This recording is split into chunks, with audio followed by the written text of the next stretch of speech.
शेर और मूर्ख गधा। एक घने जंगल में कराल केसर नाम का शेर रहता था। उसके साथ दुसर्क नाम का गीदड़ भी सदा सेवा कार्य के लिए रहा करता था।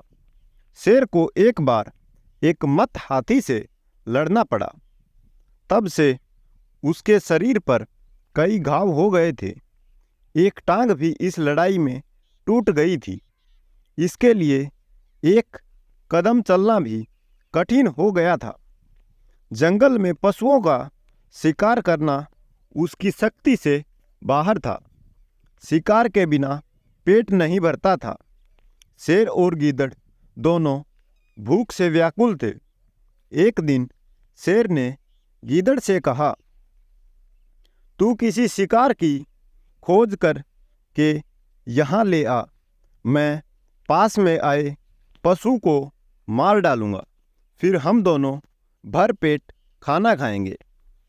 गीदड़ शिकार की खोज में पास के गांव में गया। वहां उसने तालाब के किनारे लंबकर्ण नाम के गधे को हरी हरी घास की कोपलें खाते देखा। उसके पास जाकर बोला, मामा नमस्कार, बड़े दिनों बाद दिखाई दिए हो, इतने दुबले कैसे हो गए? गधे ने उत्तर दिया, भगिनी पुत्र, क्या कहूँ, धोबी बड़ी निर्दयता से मेरी पीठ पर बोझ रख देता है और एक कदम भी ढीला पड़ने पर लाठियों से मारता है। घास मुट्ठी भर भी नहीं देता। समय मुझे यहाँ आकर मिट्टी मिली घास के तिनके खाने पड़ते हैं, इसलिए दुबला होता जा रहा हूँ। गीदड़ बोला, मामा यही बात है तो मैं तुझे एक ऐसी जगह बतला सकता हूँ जहाँ मर्तकर्ण मणि के समान स्वच्छ हरी घास के मैदान हैं। निर्मल जल का जलाशय भी पास ही है। वहाँ आओ और हंसते गाते जीवन व्यतीत करो। लंबकर्ण ने कहा, बात तो ठीक है भगिनी पुत्र, किंतु हम देहाती पशु हैं। वन में जंगली जानवर मार कर खा जाएंगे, इसलिए हम वन के हरे मैदानों का उपयोग नहीं कर सकते। गीदड़, मामा ऐसे न कहो, वहाँ मेरा शासन है। मेरे रहते कोई तुम्हारा बाल भी बांका नहीं कर सकता। तुम्हारी तरह कई गधों को मैंने धोबियों के अत्याचारों से मुक्ति दिलाई है। इस समय भी वहाँ 3 गधेड़ियाँ हैं जो जवान हो चुकी हैं। उन्होंने आते हुए मुझे कहा था कि तुम हमारी सच्ची माँ हो तो गांव में जाकर हमारे लिए किसी गधे पति का इंतजाम करो। इसलिए तो मैं तुम्हारे पास आया हूँ। गीदड़ की बात सुनकर लंबकर्ण ने गीदड़ के साथ चलने का निश्चय कर लिया।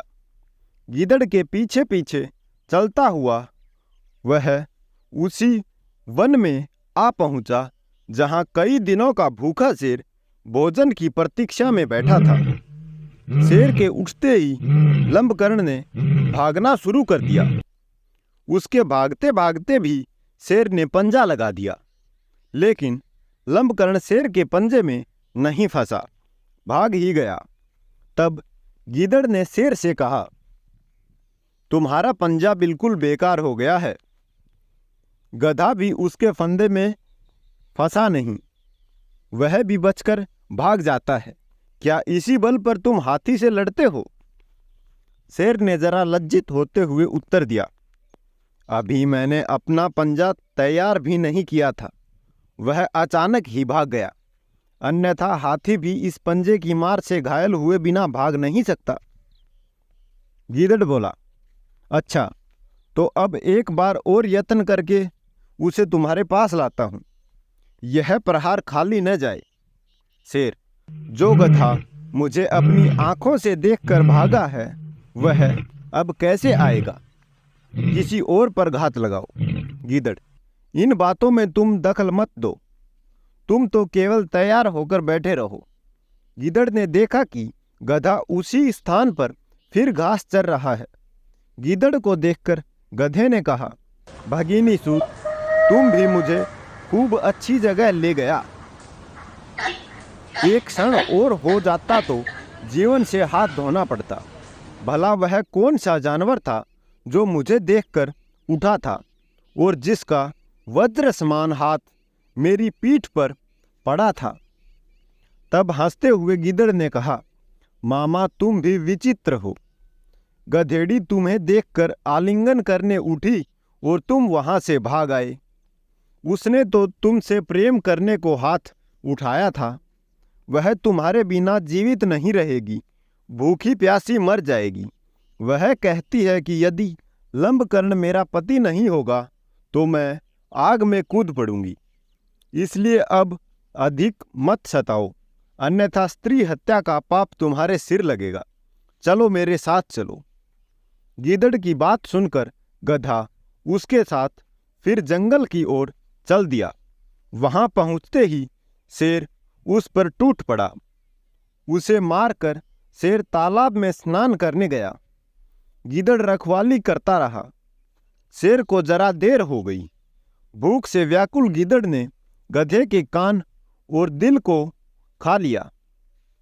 शेर जब भजन पूजन से वापस आया तो उसने देखा कि गधे के कान नहीं थे और दिल भी निकला हुआ था। क्रोधित होकर उसने गीदड़ से कहा, पापी, तूने इसके कान और दिल खा कर इसे झूठा क्यों किया? गीदड़ बोला, स्वामी, ऐसा न कहो, इसके कान और दिल थे ही नहीं, तभी तो यह एक बार जाकर भी वापिस आ गया। शेर को गीदड़ की बात पर विश्वास हो गया। दोनों ने बांट कर गधे का भोजन किया।